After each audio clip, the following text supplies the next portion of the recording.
ನನ್ನ ಒಂದು ರೈತರ ಒಂದು ಆಕ್ರೋಶ ಏನಿತ್ತು ಅಂತಂದ್ರೆ, ಗುರುಗಳೇ ನಮಗೆ 10 ರೂಪಾಯಿ 60 ಪೈಸಾ ರೇಟ್ ಕೊಡ್ತಾ ಇದ್ದಾರೆ, ನಾವು ಅಹೋರಾತ್ರಿ ಧರಣಿ ಮಾಡ್ತೀವಂತ ಗೊತ್ತಾಗಿ ಕೂಡ ನಿನ್ನೆ ರಾತ್ರಿ 2 ರೂಪಾಯಿ ಡೀಸೆಲ್ ರೇಟ್ನ ಜಾಸ್ತಿ ಮಾಡಿದ್ದಾರೆ ಅಂತಂದ್ರೆ, ಇಂಥ ಒಂದು ಸರ್ಕಾರವನ್ನ ಕರ್ನಾಟಕ ರಾಜ್ಯದಲ್ಲಿ ಜನರು ಮಾತಾಡ್ಕೊಳ್ತಾ ಇರೋದು. ಯಾವತ್ತೂ ನಾವು ಇಂಥ ಸರ್ಕಾರವನ್ನು ನೋಡಲೇ ಇಲ್ಲ. ಬೀಳೋವರೆಗೆ ಅವರವರು ಗುದ್ದಾಡ್ಕೊಂಡು ಬಿದ್ದರೆ ಕೂಡ ಬೀಳ್ಬೋದು, ಹೇಳಕ್ಕಾಗಲ್ಲ. ಕಣ್ಮಣಿ ರೈತ ಹೋರಾಟಗಾರರು, ನಮ್ಮ ನೆಚ್ಚಿನ ನಾಯಕರು, ತಂದೆ ಸಮಾನರಾದಂಥ ಯಡಿಯೂರಪ್ಪ ಸಾರ್ ಅವರ ಪಾದಗಳಿಗೆ ನಮಸ್ಕಾರಗಳನ್ನ ಮಾಡ್ತಾ, ಈ ಒಂದು ಕಾಂಗ್ರೆಸ್ ಭ್ರಷ್ಟ ಸರ್ಕಾರದ ಬೆಲೆ ಏರಿಕೆ ವಿರುದ್ಧ ಅಹೋರಾತ್ರಿ ಧರಣಿಯನ್ನ ಹಮ್ಮಿಕೊಂಡಿರುವಂತ ನಮ್ಮ ರಾಜ್ಯಾಧ್ಯಕ್ಷರಾದಂಥ ವಿಜೇಂದ್ರ ಸಾರ್ ಅವರಿಗೆ ಧನ್ಯವಾದಗಳು ತಿಳಿಸಿ, ಈ ಕಾರ್ಯಕ್ರಮದಲ್ಲಿ ಭಾಗವಹಿಸಿದಂಥ ಎಲ್ಲ ಶಾಸಕರು, ಮಾಜಿ ಶಾಸಕರು, ಮಾಜಿ ವಿಧಾನ ಪರಿಷತ್ ಸದಸ್ಯರು, ವಿಧಾನ ಪರಿಷತ್ ಸದಸ್ಯರು, ಮಾಜಿ ಪಾರ್ಲಿಮೆಂಟ್ ಸದಸ್ಯರು, ಹಾಲಿ ಪಾರ್ಲಿಮೆಂಟ್ ಸದಸ್ಯರು, ಪ್ರತಿಯೊಬ್ಬ ಜಿಲ್ಲೆಗಳಿಂದ ಬಂದಂತ ಎಲ್ಲ ಭಾರತೀಯ ಜನತಾ ಪಾರ್ಟಿ ನಾಯಕರುಗಳಿಗೆ ನನ್ನ ಹೃದಯಪೂರ್ವಕ ನಮಸ್ಕಾರಗಳನ್ನು ನಾನು ತಿಳಿಸ್ತಾ ಇದ್ದೀನಿ. ಕರ್ನಾಟಕ ರಾಜ್ಯದಲ್ಲಿ ಇರುವಂತಹ ಸರ್ಕಾರ ಕಾಂಗ್ರೆಸ್ ಸರ್ಕಾರ. ಖಾನ್ ಅಂದ್ರೆ ಖಾನ್, ಗ್ಯಾಸ್ ಅಂದ್ರೆ ಕಾಂಗ್ರೆಸ್ ಸರ್ಕಾರ. ಅಂದ್ರೆ ಈ ಒಂದು ಸರ್ಕಾರ ಮುಂದಿನ ದಿನಗಳಲ್ಲಿ ಹೀಗೆ ಬಿಟ್ರೆ ಬೆಲೆ ಏರಿಕೆ ಒಂದೇ ಅಲ್ಲ, ಶರಿಯತ್ ಲಾನ ಕೂಡ ನಮ್ಮ ಕರ್ನಾಟಕ ರಾಜ್ಯದಲ್ಲಿ ತರುವಂತ ಪರಿಸ್ಥಿತಿ ನಿರ್ಮಾಣ ಮಾಡ್ತಾರೆ ಅನ್ನೋದನ್ನ ಜನರು ಈಗಾಗಲೇ ಮಾತಾಡ್ಕೊಳ್ತಾ ಇದ್ದಾರೆ. ಯಾಕೆ ಅಂತಂದ್ರೆ, ನಮ್ಮ ಒಂದು ಇದನ್ನ ತಗೊಂಡು ಮೈನಾರಿಟಿಗಳಿಗೆ ಜಾಸ್ತಿ ಅನುದಾನವನ್ನು ಕೊಟ್ಕೊಂತ, ಅಂದ್ರೆ ಅವರಿದೇ ಗ್ಯಾರಂಟಿ ಓಟ್ಗಳನ್ನೋ ತರ ಅವರು ಬಿಹೇವ್ ಮಾಡ್ತಾ ಇದ್ದಾರೆ. ಇವತ್ತು ಜನರ ಮೇಲೆ ಎಷ್ಟೊಂದು ಹೊರೆ ಹಾಕಿದ್ದಾರೆ ಅಂತಂದ್ರೆ, ನಾನು KMF ಚೇರ್ಮನ್ ಇದ್ದಾಗ, ಯಡಿಯೂರಪ್ಪ ಸಾರ್ ಅವರು KMF ಚೇರ್ಮನ್ ಮಾಡಿದಾಗ ನನ್ನ ಒಂದು ರೈತರ ಒಂದು ಆಕ್ರೋಶ ಏನಿತ್ತು ಅಂತಂದ್ರೆ, ಗುರುಗಳೇ ನಮಗೆ 10 ರೂಪಾಯಿ 60 ಪೈಸಾ ರೇಟ್ ಕೊಡ್ತಾ ಇದ್ದಾರೆ, ನೀವು ಈಗ ಚೇರ್ಮನ್ ಆಗಿದ್ದೀರಿ, ನಮಗೆ ಒಳ್ಳೆ ರೇಟ್ನ ಕೊಡಬೇಕು ನೀವು ಅಂತೇಳಿ ಕೇಳಿದಾಗ, ನಾನು ಯಡಿಯೂರಪ್ಪ ಸರ್ ಹತ್ರ ಹೋಗಿ, ಸರ್ ಈ ತರ ರೈತರು ಹೇಳ್ತಾ ಇದ್ದಾರೆ, ಅವರು ಏನಂದ್ರೆ ರೈತರು ಒಂದು ಹಾಲನ್ನ ಕೆರೆಯೋದಕ್ಕೆ, ಆ ಹಸುವಿಗೆ ಆಹಾರವನ್ನು ಕೊಳ್ಳಿಕ್ಕೆ ಕೂಡ ಅವರ ಒಂದು ಖರ್ಚು ಜಾಸ್ತಿ ಆಗ್ತಾ ಇದೆ.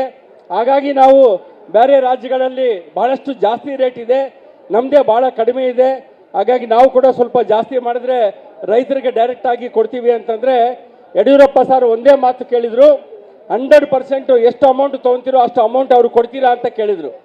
1 ರೂಪಾಯಿ ಕೂಡ, 1 ಪೈಸಾ ಕೂಡ ಅದರಲ್ಲಿ ನಾವು KMF ಅವರು ತಗೊಳ್ಳಲ್ಲ, ಕಂಪ್ಲೀಟ್ ರೈತರಿಗೆ ನಾವು ಅದನ್ನ ಮುಟ್ಟಿಸ್ತೀವಿ ಅಂತ ಹೇಳಿದಾಗ ಯಡಿಯೂರಪ್ಪ ಸಾರು ಓಕೆ ಅಂತೇಳಿ ಅದನ್ನ ನಾವು ಜಾಸ್ತಿ ಮಾಡಿದ್ವಿ. ಈ ತರ ನಾವು ಮಾಡಿದ್ದೀವಾಗ್ಲಿ ಈಗಿನ ಸರ್ಕಾರ 662 ಕೋಟಿ ರೊಕ್ಕ ನಮ್ಮ ರೈತರಿಗೆ ಕೊಡೋದನ್ನ ಉಳಿಸ್ಕೊಂಡಿದ್ದಾರೆ ಅಂತಂದ್ರೆ, ರೇಟ್ ಜಾಸ್ತಿ ಮಾಡ್ತಾರೆ ಒಂದು ಕಡೆ, ನಮ್ಮ ಗ್ರಾಹಕರಿಗೆ ಹೊರೆ ಆಗ್ತಾ ಇದ್ದಾರೆ, ಆದ್ರೆ ಈ ಒಂದು ಪರಿಸ್ಥಿತಿ ರೈತರಿಗೆ ಕೊಡ್ತಾ ಇಲ್ಲ. ಹಾಗಾಗಿ ಈ ಒಂದು ಸರ್ಕಾರ ತೊಲಗಲೇಬೇಕು. ಎಲ್ಲ ವಿಧವಾದಂಥ ದರಗಳು, ನಾವು ಅಹೋರಾತ್ರಿ ಧರಣಿ ಮಾಡ್ತೀವಂತ ಗೊತ್ತಾಗಿ ಕೂಡ ನಿನ್ನೆ ರಾತ್ರಿ 2 ರೂಪಾಯಿ ಡೀಸೆಲ್ ರೇಟ್ನ ಜಾಸ್ತಿ ಮಾಡಿದ್ದಾರೆ ಅಂತಂದ್ರೆ, ಇವರು ಎಂಥ ಒಂದು ಭ್ರಷ್ಟ ಸರ್ಕಾರ ಆಗಿದೆ ಅನ್ನೋದನ್ನ ನಮಗೆ ಈಗಾಗಲೇ ಗೊತ್ತಾಗ್ತಾ ಇದೆ. ಹಾಗಾಗಿ ಜನರ ಒಂದು ಆಕ್ರೋಶವನ್ನ ಅರ್ಥ ಮಾಡಿಕೊಂಡು, ಧರ್ಮೋ ರಕ್ಷಿತಿ ರಕ್ಷಿತಾಹ ಅಂತೇಳಿ ನಮ್ಮ ರಾಜ್ಯಾಧ್ಯಕ್ಷರು ನಮ್ಮ BY ವಿಜೇಂದ್ರ ಅಣ್ಣನವರು, ನಾವು ಕೂಡ ಈ ಜನರ ಸಲುವಾಗಿ ನಾವು ಹೋರಾಟ ನಡಲೇಬೇಕು, ಹಾಗಾಗಿ ಅಹೋರಾತ್ರಿ ಧರಣಿ ನಾವು ಮಾಡೋಣ ಅಂತೇಳಿ ತೀರ್ಮಾನ ತಗೊಂಡು ಇವತ್ತು ನಾವೆಲ್ಲರೂ ಅಹೋರಾತ್ರಿ ಧರಣಿ ಇಲ್ಲಿ ಮಾಡ್ತಾ ಇದ್ದೀವಿ. ಈ ಒಂದು ಕಾಂಗ್ರೆಸ್ ಸರ್ಕಾರ ಎಚ್ಚರಿಕೆ ಗಂಟೆಯನ್ನ ಕೊಡಬೇಕಾಗುತ್ತೆ.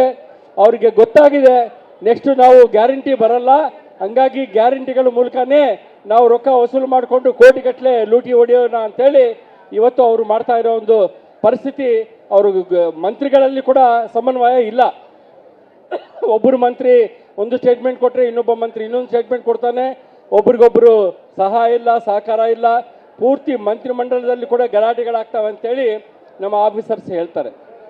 ಇಂಥ ಒಂದು ಸರ್ಕಾರವನ್ನ ಕರ್ನಾಟಕ ರಾಜ್ಯದಲ್ಲಿ ಜನರು ಮಾತಾಡ್ಕೊಳ್ತಾ ಇರೋದು. ಯಾವತ್ತೂ ನಾವು ಇಂಥ ಸರ್ಕಾರವನ್ನು ನೋಡಲೇ ಇಲ್ಲ. ಇಂಥ ಭ್ರಷ್ಟ ಸರ್ಕಾರ, ಇಂಥ ದರಗಳನ್ನ ಜಾಸ್ತಿ ಮಾಡಿ ನಮ್ಮ ಮೇಲೆ ಹೊರೆ ಹಾಕೋ ಸರ್ಕಾರವನ್ನ ನಾವು ಇಲ್ಲಿ ಇವತ್ತು ಕೂಡ ನೋಡಿಲ್ಲ ಅಂತೇಳಿ ಜನರು ಮಾತಾಡ್ಕೊಳ್ತಾ ಇದ್ದಾರೆ.